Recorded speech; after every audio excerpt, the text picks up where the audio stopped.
Bonsoir et bienvenue au sein de cette émission Que les choses soient dites. Un thème ce soir qui j'espère vous plaira.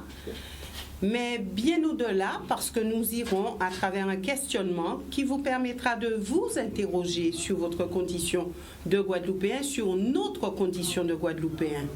Sur ce plateau, il n'y a pas d'uniformisation de la pensée, de la parole. Chacun a le droit d'être en désaccord avec l'autre, et ce pour l'enrichissement du débat. Il en est de même pour vous qui êtes à la maison et qui agrémentez tous les mardis cette émission de par vos appels.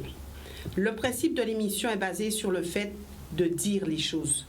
Ce soir, un thème qui vient renforcer mes propos. Le Guadeloupéen fonctionne-t-il en homme libre? Alors, j'ai récupéré une phrase d'un écrivain québécois qui est Régent Ducharme et qui dit « On n'est pas homme si on n'est pas libre et pas libre si on ne jouit pas de sa liberté, si on ne s'en sert pas pour décider, pour se constituer, puis pour lutter, pour se garder et pour grandir. » Donc, beaucoup de mots qui ont beaucoup de sens et ce soir, nous verrons avec nos invités ce qu'ils en pensent. Tout d'abord, nous avons honneur aux femmes Evita Chevry qui est sur ce plateau. Elle est avocate. À ses côtés, Harry Ancelade comme à l'accoutumée, chef d'entreprise. Raphaël Spéronel qui est notre psychologue. Et puis, de l'autre côté du plateau, nous avons Didier Auchiste, qui est chef d'entreprise, et puis Thierry Panol, qui est lui aussi chef d'entreprise, puisqu'il est assureur. Maintenant, comme à chaque fois, j'aime bien avoir votre définition du mot, je vais dire clé, du thème. Alors, on parlera ce soir de liberté. Tout d'abord, qu'est-ce que la liberté? Et avant de vous donner quand même une définition, quelques définitions que j'ai pu récupérer par-ci, par-là, j'aurais aimé avoir, et Harry Ancelade me regarde déjà, donc je débuterai par lui, j'aurais aimé avoir sa définition du mot liberté. Oh là là. Mais avant même de pouvoir donner la définition de ce mot, depuis ma naissance, j'ai toujours eu la conviction que je ne travaillais que pour la liberté. Et je dis toujours, et ça jusqu'à aujourd'hui, je dis pour moi la seule vraie raison de faire les choses, c'est la liberté. C'est l'élément fondamental pour un individu. Mais effectivement, il y a la liberté individuelle, il y a la liberté collective, il y a la liberté d'un peuple. Mais toutes ces libertés-là, finalement, ce qu'on juge de la même manière, il y a toujours un certain... La liberté, ça a un prix. Mais c'est quoi la liberté? C'est quoi la liberté? Mais, alors, quand on parle d'individu, on doit tendance à dire que la liberté, c'est déjà pouvoir faire ce que j'ai envie de faire. Ça paraît pas pareil si on veut parler de pays, ou qu'on parle d'un peuple, etc. Mais en définitive, on retombe sous le même... À la fin, on arrive sous la même définition, parce qu'en définitive, un peuple, pour moi, libre, c'est un peuple qui peut s'organiser à sa façon. C'est collectif, mais c'est quand même une liberté. Pour nous, ça a un sens parce que nous avons été un peuple colonisé. Je pense que je ne serais pas né guadeloupéen, je n'aurais pas eu cette même réaction. Mais je suis né colonisé. Donc pour moi, dès petit, je suis né colonisé et je suis né dévalorisé. Parce que petit, ce que je lisais, tout ce que je voyais, c'était des choses qui allaient à l'encontre de cette notion-là pour moi. Donc, d'emblée, mon combat était d'être un homme libre à tout point de vue. En tant que peuple, en tant qu'individu, à tout point de vue. D'accord. Non, c'est vrai ce que vient de dire Harry, c'est que quand on parle liberté, obligatoirement, on fait référence à notre histoire. Parce que le thème liberté, c'est le thème un peu bateau des dissertations de terminale ou du bac sur la liberté. Alors moi, je ne veux pas du tout de ça. Voilà. En tant que voilà. Eh bien, justement, ce que je veux dire... C'est quoi pour vous, voilà. la liberté? Et en fait, non, mais nous sommes entièrement d'accord. Je dis... Développer sous la liberté en soi, il y a mille façons d'approcher la liberté, mais je dirais tout d'abord que je rappelle la violence symbolique de Bourdieu, qui dit que dans toute société produit... Que l'État a le monopole.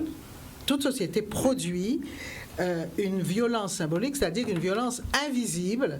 Donc elle émet une série de signes qui conditionnent les gens au point qu'ils trouvent naturel, en fait, le fait qu'ils soient dominés. Ça, c'est valable pour toutes les sociétés. Mais dans une société guadeloupéenne, ou dans les sociétés qui ont connu post-esclavagistes et qui ont été colonisées, il y a obligatoirement un deuxième niveau par rapport à ce que disait Bourdieu de cette violence symbolique, c'est le fait que justement, du fait de la situation, en plus de cette violence symbolique qui est commune à tous les hommes, en société, il y a cette violence incroyable qui est faite en tant que colonisé, puisqu'on fait le colonisé intégrer des valeurs qui lui sont préjudiciables. Mais selon Bourdieu, qui a le monopole de la violence symbolique? C'est obligatoirement la classe dominante. C'est la classe dominante et l'État est ceux qui gouvernent, mais c'est la classe dominante qui arrive à faire croire que le rapport de domination qu'elle a est un rapport naturel, est un rapport normal. C'est-à-dire que les gens intègrent cela et donc participent. Et c'est ça qui est intéressant, c'est qu'ils arrivent à participer à ce rapport de domination. Mais en plus, comme dans nos sociétés à nous, justement, il y a incontestablement un deuxième niveau, comme je dis, où on intègre toutes les valeurs de l'autre qui nous sont préjudiciables, qui nous font du mal à nous-mêmes, parce que justement, on est dans un rapport de colonisé. Et il y a une formule qui est très bien connue par ceux qui connaissent la Bible. La liberté et la question de la vérité. La vérité nous rendra libres, dit l'évangile de Saint Jean, et c'est justement, nous sommes dans toutes les sociétés d'ailleurs post-esclavagistes, des sociétés qui justement ont été construites dans l'oubli et qui sont justement éloignées de la vérité. Donc c'est un thème excessivement intéressant, mais c'est un thème très complexe. Ouais, Thierry Panol, la définition du mot liberté. La liberté, à mon sens, elle est plurielle, premièrement. Mais avant d'y arriver, par rapport au thème, et de manière écolée, autant que je m'en souvienne, le thème est de se demander est-ce que le Guadeloupéen fonctionne en homme libre. Oui. C'est bien ça. Oui. Donc avant d'arriver à la liberté, la question qu'à mon sens qu'il convient d'aborder, c'est déjà de savoir, en 2020, qu'est-ce qu'un Guadeloupéen?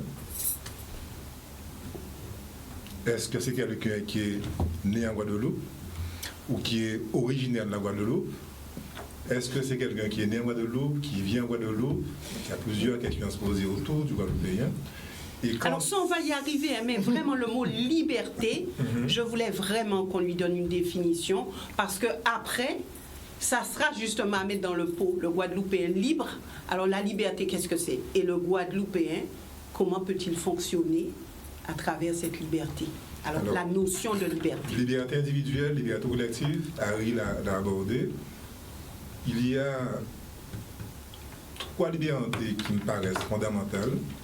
La première, celle de pouvoir penser, et je dis bien celle de pouvoir penser. La deuxième, celle de pouvoir dire ce qu'on a pensé. Et la troisième, celle notamment, quand on a pensé, de pouvoir agir selon comme on a pensé. Donc, la liberté, elle est, de ce point de vue-là, individuelle. Elle doit pouvoir vivre dans une société avec d'autres personnes. Et est-ce que cette liberté n'est pas finalement prise individuellement de pouvoir être cohérent?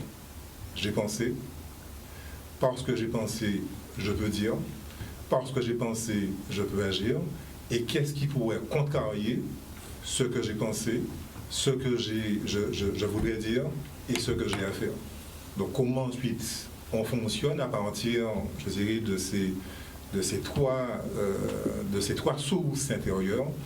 On va y venir. Didier Auchiste. C'est vrai que bizarrement, je pense que depuis les bancs de l'école, c'est un thème qu'on retrouve et qui chez moi a toujours eu une consonance un peu théorique, puisque j'ai toujours eu l'impression d'être libre, j'ai toujours eu l'impression que les gens sont libres, mais finalement, concrètement, on se rend compte que c'est pas si évident que ça. En tout cas, la définition du mot, même lorsqu'on parle de l'aspect collectif ou individuel de la liberté, pour moi, la liberté, ne serait-ce qu'individuelle, s'arrête toujours quand celle de notre commence. Donc, quelque part, il me semble que c'est toujours un mot qui s'emploie dans le collectif, puisque être seul et libre, ça ne sert pas à grand-chose finalement. On est toujours libre par rapport à quelqu'un, on ne l'est pas aussi par rapport à quelque chose. Donc, quelque part... Ou par rapport à quelqu'un? Oui, par rapport à quelqu'un. C'est souvent ça d'ailleurs. Et même lorsqu'on a un âge certain, on se rend compte qu'on a toujours des comptes à rendre, ne serait-ce qu'à ses enfants, à sa compagne, n'en parlons pas, ou à son compagnon. Donc c'est un mot qui, chez moi, a une consonance très théorique. Et c'est pour ça que ce mot-là, même en l'ayant étudié en philo des tonnes de fois, même en l'ayant analysé, on a encore du mal à le définir parce que finalement, ça ne se palpe pas. Donc, d'autant plus qu'on peut être libre de dire, mais on peut être libre de dire n'importe quoi. Donc à ce moment-là, on est libre, mais ça ne sert toujours à rien. On est libre de penser n'importe quoi. Donc la liberté ne sert à rien? Non, la liberté sert à quelque chose quand la liberté est utilisée à bon escient. Parce qu'on a beau être libre, mais si c'est une liberté pour dire ou pour faire n'importe quoi, il me semble que cette liberté-là, moi je préfère encore être enchaîné. Et je peux décider que ce que vous dites, c'est pas bien, c'est pas bon. Oui. Donc, quelque part, je vous enlève cette liberté parce que j'ai l'impression que ce que vous avez dit ne me plaît pas. Mais vous savez qu'on est plus de 350 000 dans le pays à être comme vous, à vouloir penser pour les autres, c'est ça? C'est exactement ça en fait. C'est par rapport à ce que vous je sais, mais on est dans un pays justement où on a tous ce droit-là, on a tous l'impression d'être libre pour dire mais on est libre quand ça nous arrange. Il y a des gens qui peuvent être libres de dire, mais quand il faut dire, ils ne disent pas.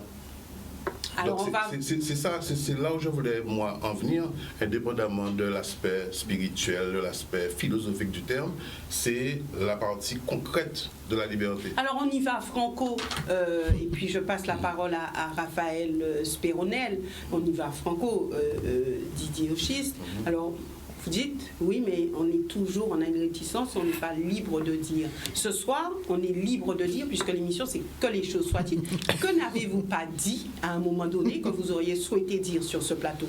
Ah, mais ça, c'est beaucoup de choses. Voilà. Et non seulement il y a beaucoup de choses, mais je ne sais pas si demain matin, je n'aurai pas entendre mon nom aux avis d'obsèques. Parce que je dis.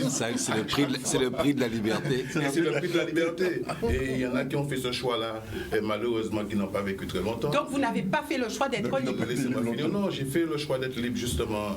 C'est peut-être même pour ça que vous m'invitez à cette émission-là. Malheureusement pour moi, c'est justement mon ADN de dire ce que je pense tout le temps et j'essaie de m'y tenir. Mais en tout cas, je sais aussi que la liberté n'est pas toujours utilisée à bon escient. Parce que oui, être libre, oui, mais à quel prix? Et jusqu'où on peut l'être? Vous n'avez pas répondu à ma question. Non, il ne peut pas. Il n'a pas envie d'être aux avis d'obsèques. Merci, j'ai un très bon avocat. non, mais on s'est compris. Ce que je voulais dire, c'est que malheureusement pour l'être humain, d'une manière générale, d'ailleurs, nos grands-parents disaient tout manger bon à manger, toute parole pas bon à dire. Ça veut dire quoi? Ça veut dire que même en étant libre, il y a quelquefois des choses qu'on ne peut pas dire. Il y a des gens qui peuvent plus le dire quand ils sont retraités. Parce qu'il n'y aura plus de compte à rendre pour un prochain contrat, par exemple, à un politique. Parce que là aussi, la liberté, c'est l'intelligence. Et lorsque quelqu'un peut accepter... Didier a regardé Harry, donc... Non, Harry, j'apprécie... Non, Harry a rigolé, même c'est parce qu'Harry sait de quoi je parle. Mais en même temps, je ne vise pas Harry, parce que Harry fait partie pour moi des gens qui ont souvent dit ce qu'ils pensaient. Et justement, je reproche à notre société de ne pas avoir assez de membres comme ça, qui montent au créneau. Ils le font que lorsqu'il y a un enjeu, peut-être pour récupérer un poste et tout ça, mais quand c'est gratuit et que ça peut faire évoluer le pays, tout le monde se range dans des cases. Et là, est-ce qu'on peut encore parler de liberté? Je crois que non. D'accord. Raphaël Spironet. Oui, après tout ce qui a été dit, ça va être difficile. Hein. Je te rejoins, c'est qu'effectivement, la liberté, au départ, c'est un concept. C'est un concept qui peut être philosophique, c'est un concept qui peut être très théorique. Moi, je dirais que c'est un concept transcendantal, c'est-à-dire c'est très haut. Hein, et c'est transversal. Bon, et donc ça veut dire, effectivement, comme tu disais, c'est quelque chose qui s'énonce. Encore faut-il oser cette énonciation. Mais pourtant, la liberté s'incarne. Donc c'est un concept, oui, mais c'est un concept qui s'incarne et qui s'incarne notamment dans le sang, le risque de couper sa tête, dans les comportements, dans les attitudes, dans les prises de parole, bien sûr. Et donc cette incarnation suppose que ce concept-là se positionne pas spécialement par rapport aux choses, mais se positionne par rapport à une démarche. Je suis libre parce que la démarche que j'adopte est une démarche qui me rend libre par rapport aux gens qui sont censés me marrer ou me tenir. Et donc là, c'est un rapport, effectivement, comme disait Evita, avec une certaine notion de vérité. C'est un rapport avec une notion de réalité, d'une objectivation des choses qui font qu'effectivement l'individu, dans son rapport, dans sa démarche avec ces choses, dans son rapport avec les situations, il est libre. Parce qu'il se positionne d'une façon où il n'est pas lié avec des présupposés, avec des attendus qui l'enchaînent et qui l'empêchent de parler. Parce qu'effectivement, c'est au niveau de la parole que ça se situe. Au niveau de la réalité physique, au niveau de la réalité sociale, au niveau de la réalité alimentaire, toutes les réalités, on est dépendant, interdépendant, ça reprend un petit peu ce qu'on disait la dernière fois. Donc il n'y a pas de problème. Mais il y a quelque chose qui reste irréductible. C'est ce vécu, ce sentiment, cette vérité de la liberté qui fait que je me positionne envers et contre tous, centré sur quelque chose qui est en moi et qui est profondément authentique. Et c'est cette authenticité-là qui renvoie à ce rapport à la vérité, à mon avis. D'accord. Nous marquons une courte pause et puis nous revenons au sein de cette émission. Et puis je vous donnerai en entrée donc, ce que j'ai un petit peu trouvé sur la définition de la liberté. Et ensuite, nous entrerons en plein cœur de ce débat. À tout de suite. Voilà, donc nous revenons au sein de cette émission et bien sûr avec les appels de téléspectateurs. Alors, il y a Didier qui voulait rajouter quelque chose, mais j'aimerais rapidement, mais vraiment en 2 mots, revenir au thème et ensuite nous allons poursuivre parce que est-ce que le Guadeloupéen fonctionne en homme libre? Donc pour vous, et rapidement un mot, Harry? Il y a un problème. Non, mais oui, je non. dirais pour moi c'est non parce que le Guadeloupéen, il manque un élément fondamental, c'est qu'avoir le sentiment de pouvoir répondre à des besoins primaires. La liberté commence par la liberté pour moi c'est déjà ça. Il faut être sensible qu'on est capable d'assumer ça. Evita. Alors pour ne pas me répéter, je dirais simplement que certains pensent qu'il fonctionne de manière libre, mais moi je pense que ce ne sont que des apparences. Donc c'est non. Raphaël. Liberté surveillée. C'est non? Non, c'est liberté, mais surveillée. Didier? Ça dépend des jours. Ça dépend des jours, ça dépend des moments. On a, pour ceux qui pensent l'être, je pense que c'est une impression de liberté. Donc j'irai sur le non, plus vers le non, je pense. Non. Thierry? Ça dépend des personnes. Ça dépend des personnes, donc c'est pas vraiment un non. Alors moi après, il y a déjà des appels de téléspectateurs, j'aimerais arriver sur cette question, donc en majorité non. Alors de quoi doit-il se débarrasser pour fonctionner en homme libre, le Guadeloupéen? C'est de préjugés, je pense. Mais alors, on récupère un appel de téléspectateurs et je laisse à votre analyse, à votre réflexion cette question, puisque oui, il ne fonctionne pas en homme libre, mais de quoi doit-il se débarrasser ou que doit-il faire pour fonctionner en homme libre? Et nous y arriverons d'ici quelques instants. Premier appel, bonsoir, nous vous écoutons. Allez-y. Bonsoir mesdames, bonsoir messieurs. Bonsoir. Je crois que l'émission est peut-être très intéressante autour de cette idée de la liberté. Mais la liberté, c'est un concept de conquête permanente. Les exemples pris sont des exemples justement où cette liberté n'existe pas, où des gens veulent se projeter sur cette conquête-là. La liberté est une conquête permanente. Ça n'existe pas dans l'absolu, la liberté. Parce qu'on est toujours limité par quelqu'un d'autre ou par des choses qui nous entourent. Quand dans votre émission, j'entends parler à longueur de temps de syndicats qui ne sont pas, arrêtons. Vous êtes dans votre liberté de patron, mais comprenez que les syndicats sont dans leur liberté de syndicat de revendication. Vous oubliez ou vous feignez d'oublier que 90% des recours qui sont faits devant un tribunal de prud'homme sont contre des patrons qui n'acceptent pas d'appliquer les lois. Alors arrêtons, s'il vous plaît, arrêtons tout le temps de taper sur les syndicats et arrêtons de se mettre au milieu des choses, moi. Merci beaucoup. Merci, monsieur. Alors, une réaction? Oui, parce que, bon, manifestement, je sens que je suis civilisé. Le principe, non, mais moi, J'ai pas vu ça quand même. il y a une chose sur laquelle je veux être clair une bonne fois pour toutes. Je ne fais pas un principe d'anti-syndical. Je constate quels sont les objectifs. Moi, les objectifs étaient de mettre ce pays-là sur les rails. Quand on veut faire un travail de ce genre, il faut regarder comment on peut le faire et quelles sont les concessions qu'il faut faire. Et ça, je regrette de la même manière. Et j'ai présidé BTP, beaucoup de gens peuvent vous dire que j'ai eu à arbitrer des situations où des patrons, je les ai sérieusement engueulés pour leur comportement. De la même manière, je considère qu'il y a un travail à faire par les patrons. Mais il y a, et ça je peux le dire parce que je parle de ce que j'ai vécu, je me dis ce qu'il dit, moi j'ai eu une entreprise, j'avais 50 salariés. Je n'avais aucun problème parce que je les recevais tous les jeudis à 14h, je disais ils viennent, ils envoient qui ils veulent parmi les ouvriers pour débattre suivant ce qu'ils veulent. À la fin, il n'y avait même plus personne. Quand je disais, mais pourquoi venez pas? On n'a rien à demander. Et puis 2 mois après, il y a une grève et toute l'entreprise a été liquidée et les 50 salariés ont été liquidés. Pourquoi? Parce qu'un syndicat a voulu me régler mon compte. Vous êtes bien gentil. Moi, ça, c'est pas de la théorie. J'ai perdu un travail que j'ai fait pendant des années à monter une entreprise, à avoir 50 salariés et on s'est amusé à venir jouer dedans et à casser l'entreprise. Très bien, moi, c'est fini, on a cassé. Et quand on a voulu que je le reprenne à la préfecture, parce que les mêmes syndicats ont voulu que je reprenne l'entreprise, moi j'ai dit que je ne rentre pas avec. Ma femme m'a dit de ne pas rentrer avec ça chez elle. Parce que j'ai déjà assez donné et elle veut que je m'occupe de ma famille au lieu de m'occuper de l'entreprise. Point.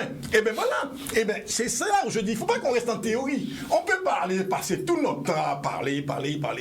Il faut tenir compte des réalités. La Guadeloupe a besoin aujourd'hui, et ce n'est pas depuis aujourd'hui, pour moi depuis les années 2000, je sentais profondément que la Guadeloupe avait besoin qu'on change de langage, qu'on puisse s'asseoir et qu'on soit capable de dire, pour faire avancer les choses, voilà ce qu'il faut. D'ailleurs, je vais revenir sur quelque chose de précis. Juste après cet appel, parce que nous avons beaucoup d'appels et nous essayons de récupérer un maximum. Bonsoir, nous vous écoutons. Oui, bonsoir. Bonsoir, madame. Oui, au début de l'émission, je pensais qu'on parlait de la liberté en général, la liberté de l'homme en général, de l'être humain, du citoyen, mais je vois que ça a pris un sens plutôt sur le colonial, le patronat et autre chose. Moi, je dis qu'il y a des gens qui essaient d'être libres dans leur tête, dans leur pensée, de pouvoir s'exprimer. Mais à cause du mensonge et de l'hypocrisie, on ne peut pas être libre. Parce que la liberté, pour moi, c'est que ce soit dans la famille, au travail, avec des amis. Quelqu'un doit être libre de dire ce qu'il pense. Ça ne veut pas dire qu'il détient la vérité, mais quelqu'un doit être libre de dire ce qu'il pense. Même dans la famille, il y a des petits soucis entre frères et sœurs. Il y en a ceux qui voient que ce que celui-là a fait ou a dit ce n'est pas bien, mais il n'a pas une liberté de dire une telle, ce que tu as dit, ce que tu as fait, c'est pas bien. Alors moi je dis à cause de l'hypocrisie, on ne pourra pas être libre. Ce sont des gens qui sont dans la brousse.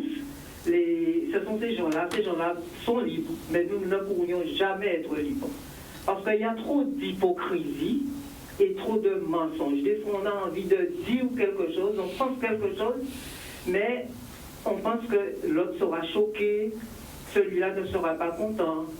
Pour moi, c'est ça. Pour moi, c'est un thème sur la liberté en général. Mais on peut parler du codolianisme, des patrons, des syndicats. Mais pour moi, je pensais que c'était une émission sur la liberté en général. Et j'ai oublié de dire bonsoir à tout le monde. Bonsoir. Je fais un coucou à Didier, parce que c'est un compatriote de Mont-Rouge. Et monsieur Enflade, ça fait des années que je vous regarde et que je vous écoute. J'ai une affection particulière pour vous. Je vous admire. Parce que vous êtes, je pense que vous essayez d'être libre. Peut-être que vous n'arrivez pas, mais ça fait des années et des années que je vous regarde et je vous écoute. Eh bien, je vous tire un grand chapeau. Merci, madame. Au revoir et bonne continuation. Merci, madame. Je suis... Bien. Une réaction. Oui. Je peux? Oui. Ah, d'accord. Bien sûr. Je suis particulièrement d'accord avec, pas parce qu'elle m'a salué, hein, je la salue aussi, mais un peu jaloux de ses pensées tendres envers Harry. Mais c'est de bonne guerre. Mais en tout cas, on a remarqué quand même que la liberté, quand on parle de liberté, on parle souvent d'expression et d'action de toute façon. Et je voulais juste lui dire qu'on a essayé d'aborder des sujets autour de la liberté, parce qu'on ne peut parler que de l'expression pour parler de liberté. Mais je te rejoins tellement, et je pense que c'est ton jour de chance, parce qu'on n'a pas toujours été d'accord, Harry, mais là, quand tu as parlé, le rapport avec l'entreprise me rappelle un rapport social, parce que c'est une analyse que j'ai faite, et je pense qu'on est nombreux à le faire aussi. La liberté qu'avaient nos grands-parents, à la limite même nos aïeuls, et surtout les messieurs, à vivre tranquillement avec beaucoup de liberté, à fréquenter deux femmes dans la même section sans se voir tirer les bretelles, parce que la femme était beaucoup plus soumise à l'époque. Et cette liberté-là, ce que j'appelle un excès de liberté, c'était ça aussi, par rapport au fait que ça a un peu changé de sens entre les syndicats et le patronat. Mais je pense qu'on a connu ça socialement aussi, parce que les jeunes filles de 2 ans, de 3 ans à l'époque, qui sont devenues des femmes aussi charmantes qu'ils vous lisent aujourd'hui, qui voyaient leur mère subir ou leur grand-mère subir ce genre de cas de figure où le gars pouvait arriver à 1h du matin et t'imposait de faire des dombrés, des queues dans la demi-heure, et pour que tout soit bien fait sans que ça soit trop salé. Mais ces jeunes filles-là se sont promises de ne jamais vivre la même situation que leur grand-mère. Ce qui fait qu'aujourd'hui, nous, on a chez nous des bombes à retardement qui ont ces femmes qui ont vu ça, qui ont peut-être vu leur maman souffrir. J'ai pas trop bien compris. Je vais me répéter. Les bombes à retardement. Oui, on a chez nous des femmes qui se sont promises de ne jamais revivre ce que leur grand-mère... Et pourquoi est-ce des bombes à retardement? Non, parce que ça fait, pour moi, quand je fais ce rapport-là, par rapport au basculement dont parlait Harry tout à l'heure, de rapport entre le patronat et les syndicats, où le patronat, il y a un certain nombre d'années, c'est vrai, avait l'ascendant de toute façon, et où les syndicats ont bien travaillé, et ça, j'en suis conscient, mais à un certain moment, c'est vrai qu'il y a eu un excès de liberté où les choses ont un peu basculé dans l'autre sens. Et ça, je partage entièrement. Et je faisais juste le rapport avec dans le milieu social, avec... On peut pas parler d'excès de liberté. Là, on fait d'abus de langage. Surtout dans les rapports patron-salarié. Et dans les années 2000. Je dis ça parce que... Non, mais c'est une manière de parler. Non, mais on est dans que les choses soient dites. Donc, il faut qu'on serre le discours pour qu'il soit plus précis. Alors, je dis surtout dans les années 2000, parce que les années 2000, je me suis tapé pas mal de conflits. À l'époque, j'étais négociateur, j'étais à droite et à gauche. Et le problème, c'était pas un problème d'expression de liberté. Le problème se jouait pas là. Le problème se jouait sur la difficulté à mettre en place un dialogue. Parce qu'effectivement, que ce soit du côté du discours, et on voit bien, Harry, que du côté du syndicat, en plus un syndicat qui était d'une part à la défense des travailleurs, ça c'est clair et net, était à la revendication du droit, mais était aussi un syndicat idéologique. Donc ça faisait quand même 3 casquettes pour le même syndicat. Donc le dialogue, on n'arrivait pas à le faire passer. Pour un tas de raisons. D'une part, des divergences de vues, des divergences de vécu, ça rendait les choses différentes. D'autre part aussi, et c'est le problème qu'on a peut-être aussi important en Guadeloupe, c'est le statut des personnes qui parlent, qui dit quelque chose et de quel droit, à partir de quelle position la personne va parler. Et donc, tout ça, ça a alimenté une grande difficulté dans le dialogue, dans l'évolution des rapports constructifs, démocratiques dans l'entreprise, et ça a plombé, effectivement, l'évolution de l'entreprise. Autre appel, et je reviens avec vous sur cette question. Alors, si le Guadeloupéen n'est pas libre... Comment se débarrasser de ça? Oui. Pourquoi doit-il se débarrasser pour l'être? Autre appel, bonsoir, nous vous écoutons. Oui, allez-y, monsieur. Oui. Allô? Oui. Nous vous écoutons. Oui, vous m'entendez? Oui, très bien. Est-ce que vous m'entendez? Très bien. Je peux y aller? Oui. D'accord. Et je vous écoute, je voulais déjà saluer l'analyse et à tous ceux qui sont en train d'écouter, saluer tous ces messieurs qui sont là, les combattants. Et je dis aujourd'hui, messieurs, dames, je prends acte qu'il y a encore des contingents qui veulent que les choses changent dans ce pays. Mais on n'essaie jamais de toucher le profond des problèmes qui se posent dans notre pays. Chacun voudrait tirer la couverture à soi. Et je dis là, il y a un danger terrible. Tant qu'on n'aura pas résolvé le problème de la solidarité, on n'arrivera à rien dans ce pays-là. Tant qu'on comprendra, on ne fera pas l'effort de comprendre que la colonne vertébrale, l'ossature de la Guadeloupe, est gérée par des gens extérieurs. Il n'y a pas une personne vraiment qui se trouve dans ce milieu-là pour défendre les intérêts de la Guadeloupe. Et c'est ça le mal crucial dans ce pays-là. L'ossature, la colonne vertébrale, c'est l'extérieur qui gère ça. Et je dis politiquement, on n'a pas de politiciens qui parlent, mais qui n'ont aucune force. Il faut qu'ils aillent demander au patron, au maître, est-ce que je peux faire ça? Et je dis c'est un danger.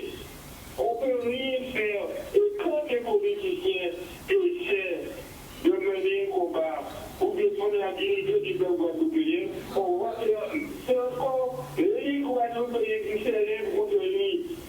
On a un mal série de combattre les injustices parce qu'on n'accepte pas qu'un Guadeloupéen puisse se mettre debout et dire nous allons combattre. Il y a trop d'injustice dans ce pays-là. Il y a trop de souffrance. C'est pénible. Et la Guadeloupe est malade. Vous savez, la Guadeloupe est malade.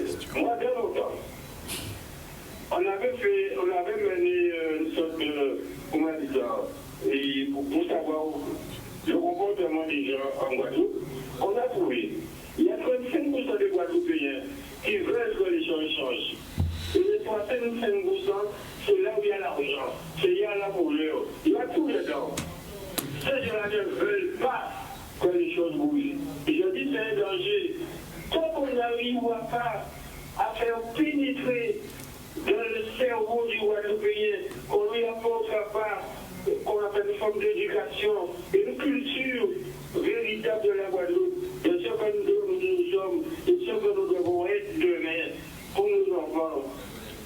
Pour laisser quelque chose qui soit viable, qu'on ait merci, monsieur. Une liberté, qu'on soit en mesure de parler franchement et sincèrement, qu'on se regarde dans les yeux, qu'on veut faire avancer ce pays-là, eh bien nous sommes pas aujourd'hui décidés à avancer et à changer les choses. Je merci. veux simplement vous rappeler, réfléchissez bien que l'ossature de la Guadeloupe est gérée par des personnes extérieures qui n'ont rien à voir pour la Guadeloupe, qui n'ont rien à voir merci, pour la monsieur. Guadeloupe. Merci. Merci, monsieur, pour cette intervention. Je vous demanderai de faire des interventions courtes pour qu'un maximum de téléspectateurs puissent appeler et poser des questions s'ils en ont envie. Alors, je reviens à cela. De quoi le Guadeloupéen doit-il se débarrasser pour justement être libre ou fonctionner librement. La peur de ne pas pouvoir manger. Un peu alimentaire. Mais oui, mais c'est souvent. Alors, vous pouvez réagir, quand on regarde hein, bien, c'est pas- moi, c'est bizarre, mais quand on regarde bien, parce que il fut un temps, il y avait la peur de la violence coloniale. Bon, moi je pense que c'est fini, ça, il n'y a plus de violence coloniale. Hein. Moi j'ai vu des gens enlever leur chemise devant les Montblancs, c'est moi. Hein. La violence est devenue. Et par contre, elle est symbolique. Voilà. Et voilà. Et donc, elle est plus internalisée. Voilà. Mais alors, c'est vrai. Mais en même temps, moi je C'est ça le parle d'un problème. principe. Mais en même temps, je parle d'un principe qui pour moi est très très différent dans le temps. C'est qu'aujourd'hui, il y a institutionnellement un élément juridique qui s'appelle le Congrès, qui a été mis en place il y a à l'époque de Jospin, tout ça, et qui dit, si demain matin, le peuple guadeloupéen, dans son ensemble, pense qu'il préférait s'organiser autrement, on peut déjà le poser. Ce qui est important, on peut déjà dire, voilà comment on souhaiterait pouvoir fonctionner. À ce moment-là, le pouvoir en face peut ou accepter ou refuser. Mais en refuser, il prend sa responsabilité. Mais au moins, on l'interroge. Jusqu'à aujourd'hui, on ne l'interroge plus. Et il a forcé, il nous a interrogé. En se forçant, il nous a obligés à répondre en 2003, mais jusqu'à présent, on ne nous interroge plus. Bon, et je ne vais pas sur le débat politique. Si on ne demande plus. Mais, non, mais c'est nous, c'est ça que j'ai dit. Ouais. On ne demande plus. Oui, donc, quelque part, on a quand même une porte ouverte qu'on n'enfonce pas du tout. Et je pense, et je reviens sur ce que j'ai dit, on ne veut pas l'enfoncer parce qu'on crée l'alimentaire. Non, attends, c'est plus compliqué que ça. Mais je suis ton idée. Hein. Oui. Bon, on ne veut pas. Alors, on nous a posé la question, maintenant on ne nous la pose plus, et puis personne. Il y a un consensus mou Oui. que la question n'émerge pas. D'accord. Et le consensus, ça va du haut au bas de la pyramide. Mais pourquoi ça? Tu as dit toi-même, hein, la question a été posée par l'institutionnel. Elle est venue d'une réflexion institutionnelle. Mais la Guadeloupe s'est construite sur l'institutionnel et les transferts sociaux. Comment veux-tu que la structure, la structure matricielle qui a construit la Guadeloupe, donc le développement par l'institutionnel et non pas par la production, par le travail et tout, pose une question qui va le nier lui-même? Alors Non, mais en plus, je voudrais juste rajouter que toute la difficulté venait qu'effectivement, c'était une question posée par l'institutionnel, composée des élus, mais que on peut dire que 80% des élus faisaient semblant d'être d'accord et ne l'étaient pas. Alors, j'aimerais juste laisser à votre appréciation, puisque vous êtes arrivé sur 2003 avec la question, mais rappelez-vous déjà, La question traumatique. en 1958, il y avait le général de Gaulle qui disait déjà au Congo, il avait fait un discours, et qu'est-ce qu'il disait? Et je vais lire, il disait: ce qui est proposé, c'est que la métropole et les territoires d'outre-mer forment un ensemble, une communauté dans laquelle, je le répète, chacun aura le gouvernement libre et entier de lui-même, et dans laquelle on mettra en commun un domaine qui, dans l'intérêt de tous, comprendra la défense, l'action extérieure, politique, économique, la direction de la justice, de l'enseignement et des communications lointaines. Alors déjà, est-ce qu'on ne peut pas se dire que depuis déjà en 1958, il y avait quand même déjà une ébauche de... Oui, en même temps, démarrer la guerre d'Algérie. Oui. En même temps, et après ça, il y a eu le massacre de 67. Non. C'est pour ça qu'on revient. C'est pour ça qu'on revient à la question institutionnelle. C'est important. Oui. C'est évident qu'un politique va toujours jeter des discours généreux. Et pour revenir à Didier, et la pragmatique, elle est où? Et y compris la pragmatique politique. Hein? Quelle est la grille de lecture? Quelle est la grille comportementale, institutionnelle qu'on va mettre en place? On met en place tout un système qui va justement gérer des transferts sociaux, donc j'ai rien contre, hein, donc gérer de la dépendance, non pas de la dépendance, la dépendance. La dépendance ou de la codépendance. Hein, non, mais on dit souvent que la France est un pays, non pas le pays des droits de l'homme, mais le pays des slogans des droits de l'homme. Alors, je reviendrai tout à l'heure avec vous, avec Thierry et avec Evita qui voulaient s'exprimer s'exprimer. On repart du côté du téléphone et puis nous reprenons sur le plateau au niveau du débat. Bonsoir, oui. Nous vous écoutons. Bonsoir. Oui. Bonsoir à tout le monde. Bonsoir. Oui, en tant que tibétain, entendre parler plusieurs exemples de liberté, mais on a plutôt pensé que c'était des exemples de rapport de force. Le monde qui prend la liberté de s'aïbler, c'est parce qu'il a senti suffisamment fort. Par contre, sinon, on élément qui caractérise la liberté, c'est l'absence de peur. C'est-à-dire que le monde n'a pas la mort, L'absence de peur. il n'a pas fait la pauvreté, il n'a pas fait rester sans manger, il n'a pas fait dormir dehors, il n'a pas fait ça, monde qui a dit d'elle. On a pensé qu'à ce moment-là, c'est ça la liberté. Et ça étonnant effectivement de tout ça, on n'a pas tant parlé de peur. En fait, c'est rapidement deux exemples qui, au moins, approcher la liberté. C'est Gérard Lauriette. Ça n'a pas posé problème ni de rentrer la chambre, ni de rester sans manger, ni rien. Et encore rappelez-moi un épisode à Albert Dorville, qui était à Tabelle-Plaine, là il dit, il a piqué pour des bails, il dit, lui, il n'a pas obligé de voter, il n'y a qu'à y partir. Pour moi, c'est ça qui est l'espace de liberté. La liberté qui a concerné au monde, il ne peut pas concerner, ce n'est pas un problème de rapport de force. C'est ça que je voulais dire. Merci. Merci, monsieur. Merci. Thierry, d'abord. Le thème, c'est est-ce que le Guadeloupéen fonctionne librement sur place. Je voudrais poser, je dirais, la contre-question, à savoir, est-ce qu'il peut fonctionner librement en Guadeloupe? Et la deuxième question qui vise à aussi poser, notamment tout à l'heure, c'était de savoir qu'est-ce que le Guadeloupéen doit faire ou peut faire pour être libre. Je pense que le Guadeloupéen doit continuer à faire en sorte de ne plus avoir peur et surtout qu'il sache oser. Ne pas avoir peur, ça ne veut pas dire qu'il est question de faire n'importe quoi, c'est-à-dire qu'on puisse à la fois dire, et Harry tout à l'heure en parlait, est-ce que quand il s'agit de dire et de blesser quelqu'un, on doit prendre cette liberté-là?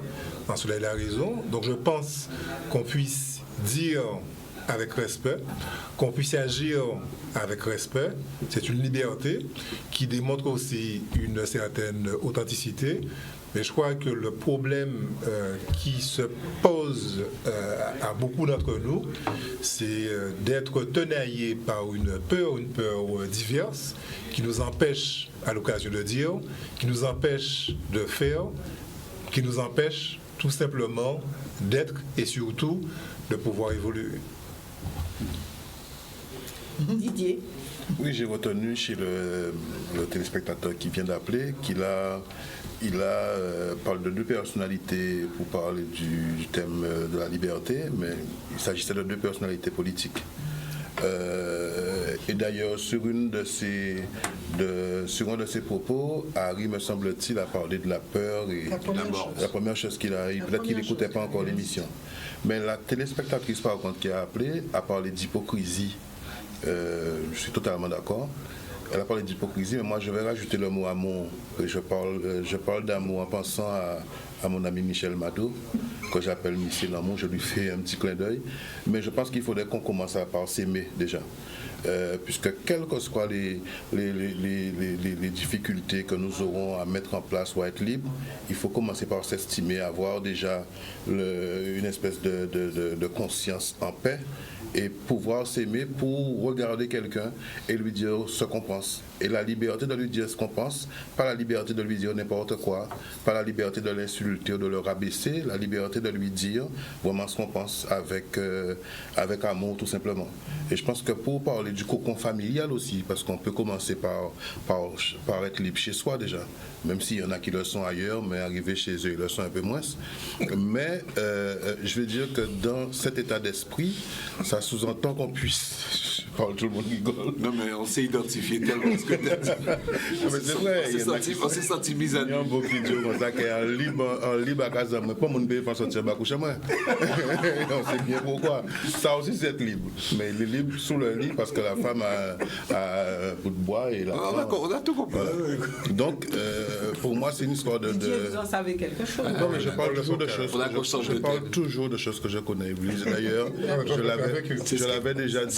C'est ce qui fait ta force. L'histoire de son voisin. Aussi. Voilà. Mais je l'avais déjà dit, il y a un verbe que j'affectionne particulièrement dans le vocabulaire français, c'est le mot assumer. Donc j'assume ce que je dis aussi. Donc si tel est le cas, je l'assume pleinement et je pourrais te regarder en face demain, je sortirai grandi. Mais en tout cas, je pense qu'il faut qu'on commence par ça. Et toutes les libertés qu'on pourrait avoir, celle de s'exprimer, celle d'agir, celle de créer, en mon sens, passe par l'estime qu'on a de nous-mêmes déjà et de tous nos compatriotes. Et je pense que là aussi, pour répondre à la question de manière définitive, comme je sais qu'on en est loin, de s'aimer au point de faire des choses en toute confiance. Et de quoi doit-on se débarrasser? De cette crainte-là, de la crainte de nous-mêmes, de l'envie qu'on aurait de pouvoir se palper, se fréquenter, se côtoyer sans arrière-pensée, sans idée négative, de pouvoir tendre la main. Aux États-Unis, ça commence à fonctionner. De cette façon-là. Il commence, pas encore généralisé, mais j'ai remarqué que de plus en plus, il y a vraiment une prise de conscience autour de ce que nous sommes nous et comment on peut s'auto-aider ou s'entraider à grandir ensemble et à évoluer ensemble. Et je pense que c'est nécessaire aujourd'hui que nous puissions faire abstraction de ce nombre de choses négatives. Et ça, je ne parle pas d'esclavage. Parce que quand je parle de moi, je n'ai pas vécu l'esclavage. Je sais ce que c'est. Mes parents n'ont pas vécu l'esclavage, donc je ne vais pas, à chaque fois que je vais me prononcer, faire laisser entendre que l'esclavage m'empêche d'être un bon gars. Je veux dire que je n'ai pas connu l'esclavage.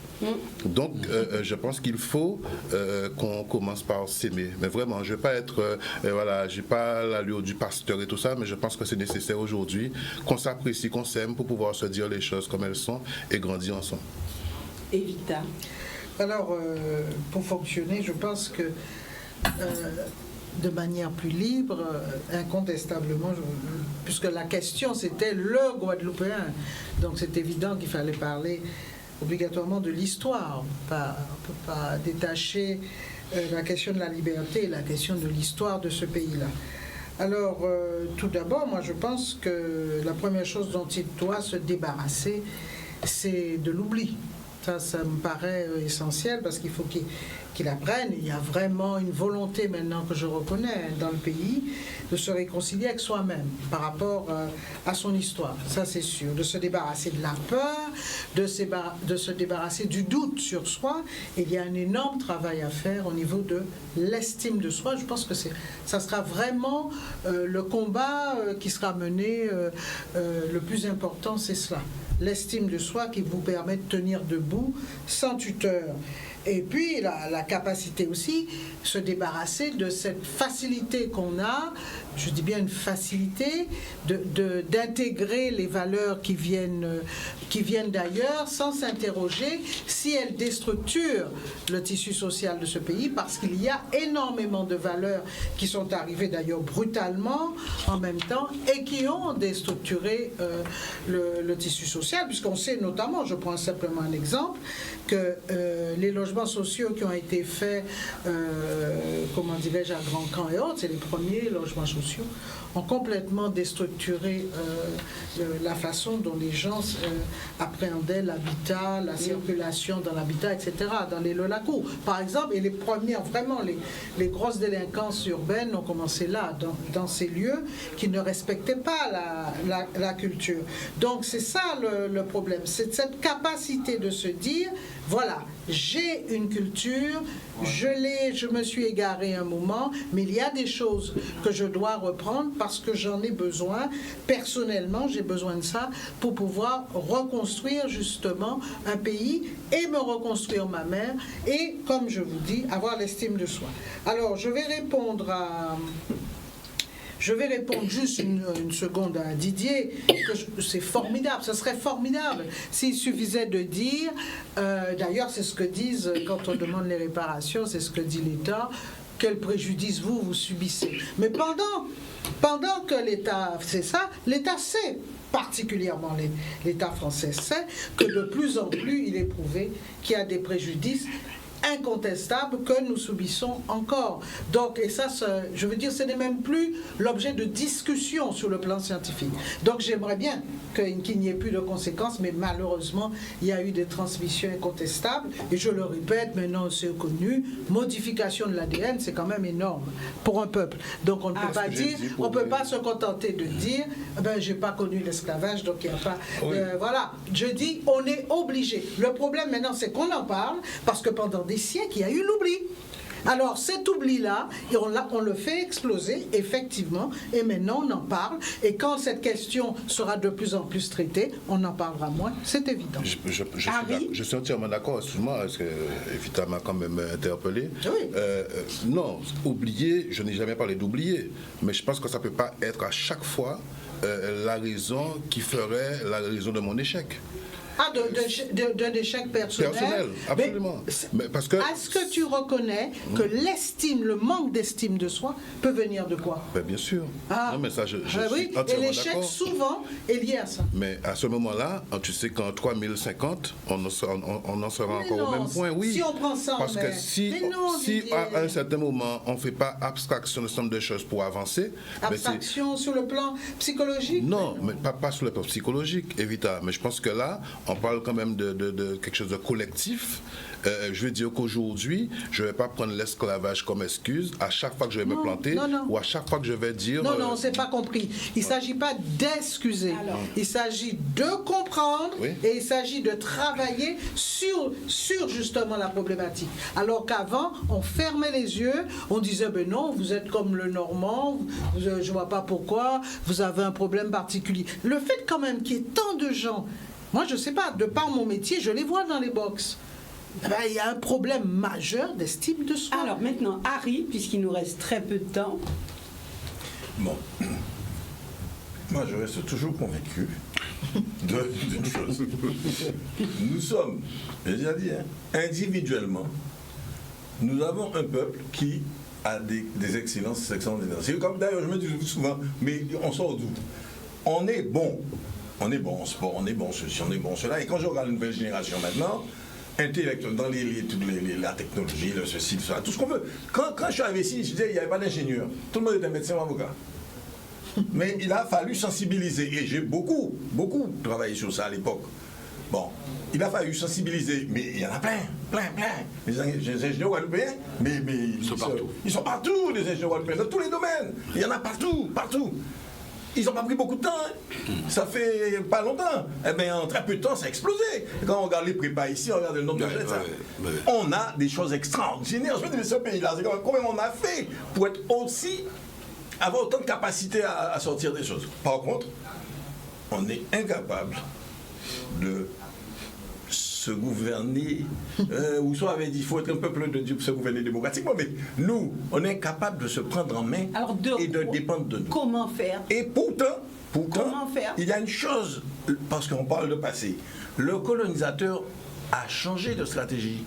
Ça fait longtemps. Debré avait dit une phrase, j'étais à Vieille Tour, il m'avait répondu une phrase que je n'oublierai jamais. Il m'a dit, on a voulu étouffer le bébé sous l'oreiller, maintenant on voudrait que le bébé se réveille. Debré m'a dit ça en 2001.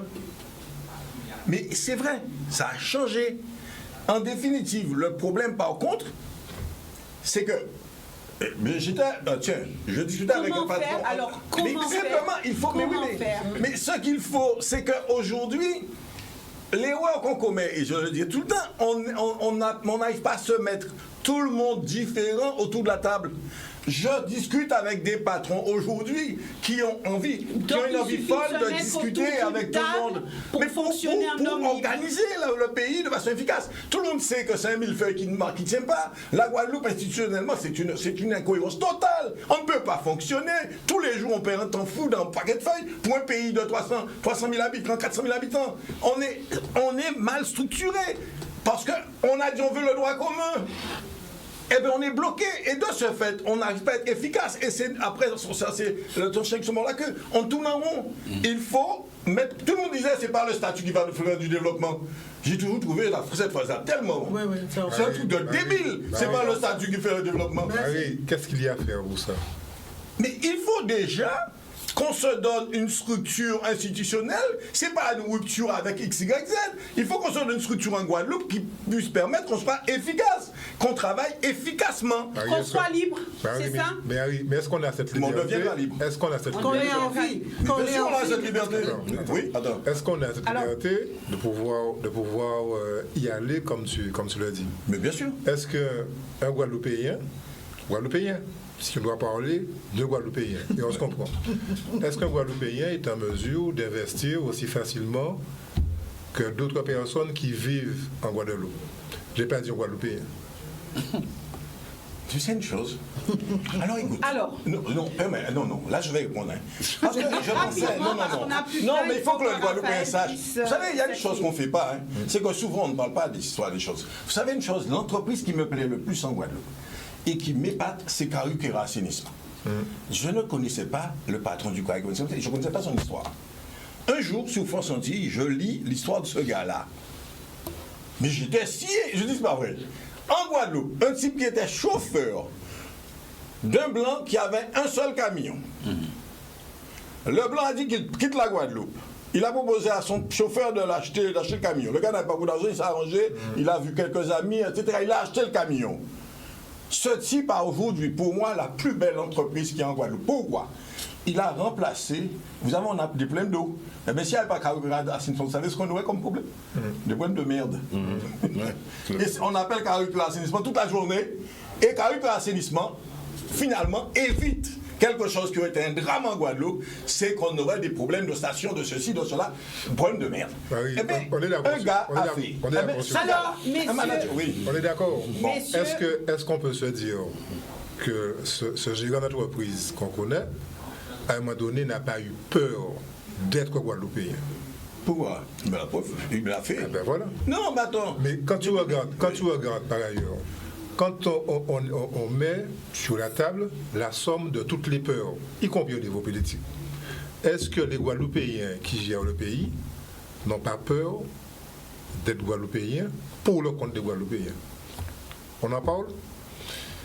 On a en ce moment la chance d'avoir au niveau du conseil régional un Guadeloupéen qui est très pote avec ton ami Macron. Ok? Il est vraiment pote? Okay. Non, je pose la question. Non, mais lui, il peut être pote, ça ne veut pas dire que Macron soit pote avec lui. Hein. Ah, oui, c'est une relation transitive.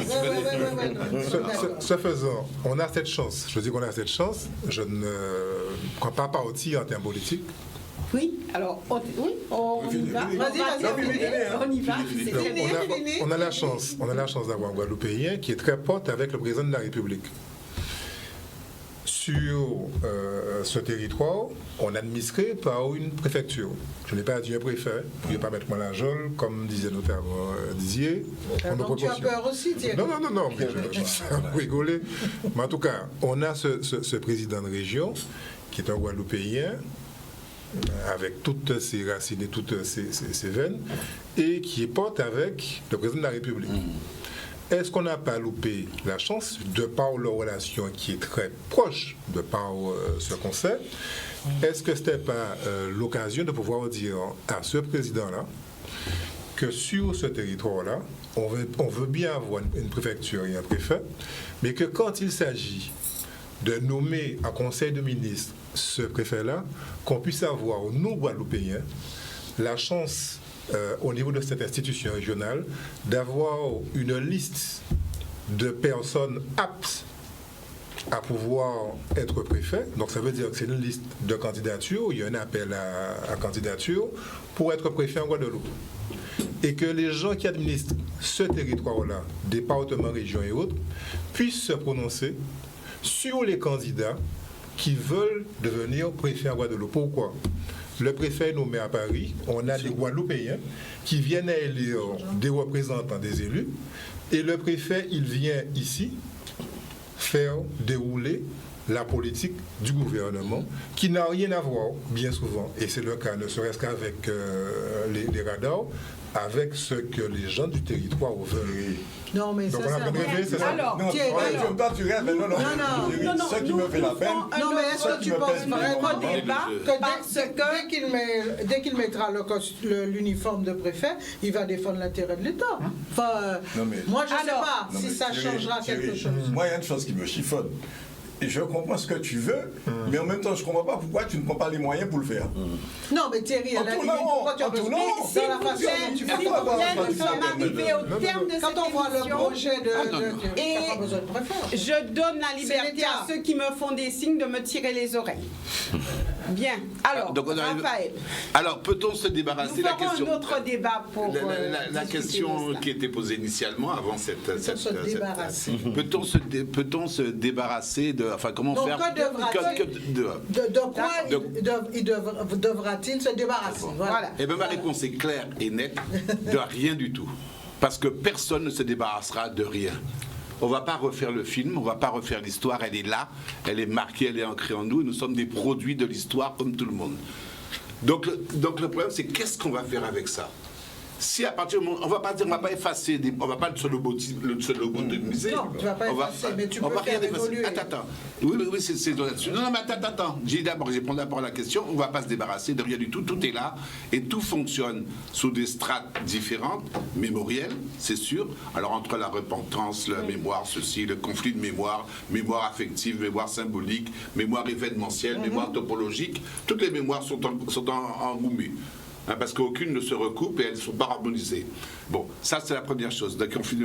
Et donc le problème c'est comment faire, quelle est la stratégie éventuellement on peut envisager pour se sortir de là? Bien, je crois qu'il va falloir, qu'on le veuille ou non, qu'on pose le problème qu'on a posé dès le départ, celui de la transcendance. Ça veut dire il faut dépasser le passé. Le passé doit être dépassé. Il faut sublimer un certain nombre de choses. Mais ça ne veut pas dire pardonner ou quoi, ou oublier. Mais il faut qu'on les dépasse parce qu'on est condamné à continuer à vivre. Et donc, condamné à continuer à vivre, ça veut dire qu'on va vivre avec quoi? Et moi, je te rejoins, Didier. J'ai pas la charge du passé, c'est pas la mienne. Je suis désolé. Même si je sais qu'elle a été forte. S'il m'arrive quelque chose aujourd'hui, j'assume ce qui m'arrive en tant qu'homme vertical aujourd'hui. Et donc, toute ma mission, ma façon de travailler, c'est de créer des éléments pour qu'il puisse y avoir des co-émergences, des co-actions, des synergies pour qu'ensemble nous puissions définir ensemble un être au monde. Parce qu'il faut reposer cet être au monde qui soit véritablement face à l'altérité, soit face à l'adversité en position verticale. C'est ma seule ambition. Merci. Merci à tous d'être venus ce soir pour parler de ce thème, c'est vrai qu'il n'était pas évident, mais de toute façon, j'espère que les choses ont été dites et qu'elles continueront à être dites au sein de cette émission. En tout cas, merci de nous avoir suivis. Nous nous retrouvons mardi prochain pour un autre thème. Excellente soirée à tous.